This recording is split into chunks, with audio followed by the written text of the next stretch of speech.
Inauguration des infrastructures, c'est la clé du programme pour l'année 2023 chez Fifi Masuka Saini, la gouverneure de la province du Lualaba. Où en sommes-nous à la fin du premier semestre? Ça va être la question phare que nous allons poser au coordonnateur adjoint de la cellule de communication de cette province du Lualaba, Kachung Yav Loïc. Bienvenue à vous. Merci, bienvenue. De bonjour. passage à Kinshasa, comme toujours. Très bien, c'est quand même une ville avec beaucoup d'effervescence, c'est une ville avec beaucoup de chaleur, c'est une ville avec beaucoup de mouvements. C'est pas facile de s'adapter en un coup. Entre-temps, chez vous, s'il y a des mouvements, ce sont des constructions essentiellement et dont on attend l'inauguration, sinon que c'est déjà fait pour certaines infrastructures. Quelles sont ces infrastructures? On en est où?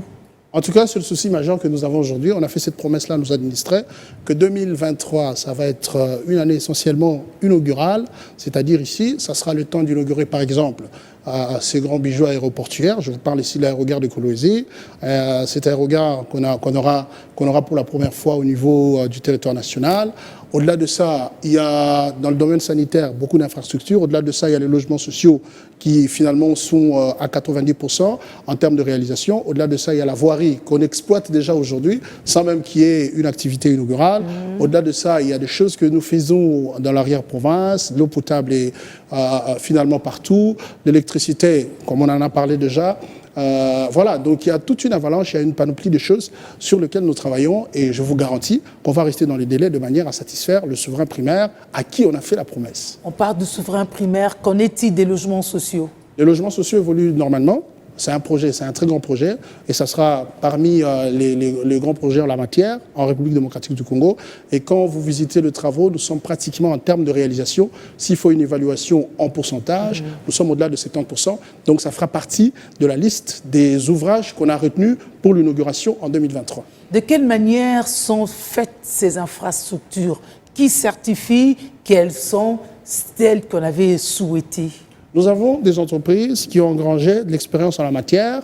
Il est certes vrai que c'est aussi une occasion pour nous de donner de la chance aux entrepreneurs locaux. C'est aussi important de sous-traiter les entreprises congolaises. Mais ici, l'expertise, la contre-expertise, c'est des gens ayant engrangé beaucoup d'expérience et les gens qui travaillent déjà dans le domaine depuis plusieurs mois. Je vous parlerai ici, à moins qu'il y ait de la pub, De Forest par exemple, c'est une entreprise de renommée internationale dans le domaine génie civil, dans le domaine des ouvrages de grande envergure.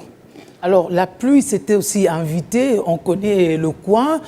Or, le deuxième semestre, pendant ce deuxième semestre, il y aura moins de pluie. On devra accélérer, ça a impacté le travail? Il est certes vrai qu'en matière de construction, quand il y a la pluie qui s'invite à la chose, ça retarde le délai, mais ici, peut-être ça va être surprenant. En temps de pluie, il y avait les travaux de route. En temps de pluie, il y avait les travaux en termes d'infrastructures immobilières. En temps de route, nous avons quand même essayé de rattraper ce retard-là. C'est vrai, c'était pénible, mais aussi, il faut reconnaître, ça va altérer, ça va entacher un peu le délai qui a été réservé initialement. Mais sinon, depuis que nous sommes en saison sèche, il y a une accélération. Depuis qu'il n'y a plus de pluie, nous évoluons et nous travaillons même la nuit. On a comme envie de savoir comment se passent les relations entre la patronne de l'exécutif et ses collaborateurs, parce que ça devait être un travail d'ensemble. En tout cas, s'il s'agit des administrés, je vous dirais ici qu'elle a réussi à gagner les cœurs des uns et des autres. Elle a réussi par le travail, parce que vous devez savoir que les Lualabais sont assez exigeants. Il ne s'agit pas de l'émotionnalité, il ne s'agit pas de la sentimentalité, il s'agit ici de la rationalité. Ça veut dire, on observe ce que vous faites, on observe l'agir, on observe l'action politique, on observe les réalisations et on vous aime.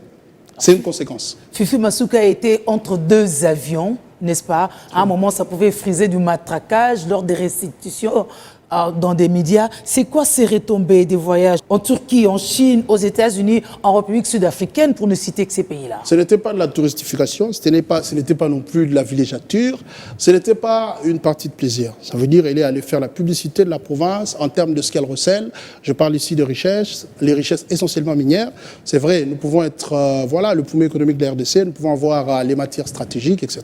Mais ici, il faut de la publicité, ici, il faut le lobbying. Ici, encore faut-il que les investisseurs soient au courant de ce que nous récélons, que les investisseurs soient au courant de tout ce qu'on propose et surtout qu'on est à l'heure des choses que nous avons. Et voilà, on peut même se permettre de se proclamer province solution pour aujourd'hui, pour Province Solutions par rapport à la technologie en vigueur, par rapport à la technologie d'aujourd'hui. Alors, comment est-ce que les Lualaba, eux, vont se retrouver par rapport à ces solutions? Parce que le Lualaba, on est quand même la clé, vous venez de le dire tout à l'heure. Si vous suivez la grande partie des interviews accordées à la presse par et le président de la République, ici j'évoque son dernier voyage en Chine, et elle-même la patronne de l'exécutif provincial, c'est-à-dire aujourd'hui nous revisitons tout le contrat, surtout le contrat chinois, on voudrait que ce soit les 50%, on voudrait que ce soit le gagnant-gagnant, on voudrait ici que la communauté autochtone, que les nationaux puissent eux aussi ça veut dire tirer profit de ce contrat-là. Ça veut dire on se rassure, les entreprises, les investisseurs qui arrivent doivent mettre nos nationaux dans des bonnes conditions, doivent mettre les Congolais. Ça veut dire les Congolais doivent eux aussi profiter des richesses qu'ils possèdent. Le Lualaba, capitale du cobalt, est confronté à des problèmes d'énergie. Comment on fait pour solutionner de façon durable cette problématique? Ça veut dire aujourd'hui déjà on a la sous-station qui se construit en plein Kolwezi. Il y a cette centrale hydroélectrique de Boussanga qui nous a réservé une grande partie dans cette proposition-là.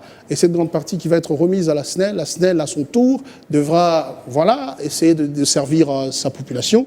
Donc c'est de cette manière-là qu'on estime qu'on va être à mesure d'endiguer, on va être à mesure d'éradiquer, on va être à mesure de résorber le problème lié à l'électricité. Ça veut dire que le phénomène de délestage va connaître une régression, et une régression très remarquable. Qu'attendre du second semestre? Le second semestre, ça va être la continuation. Le second semestre, ça va être les inaugurations. Le second semestre, s'il y a élection, ça va être les élections. Bon succès à Fifi Masuka, à son équipe. Si ça peut être un modèle pour les autres provinces, tant mieux. J'apprécie Biwan, malgré que vous êtes très loin. Merci beaucoup, nous on vous aime aussi. Alors, c'était l'invité du journal.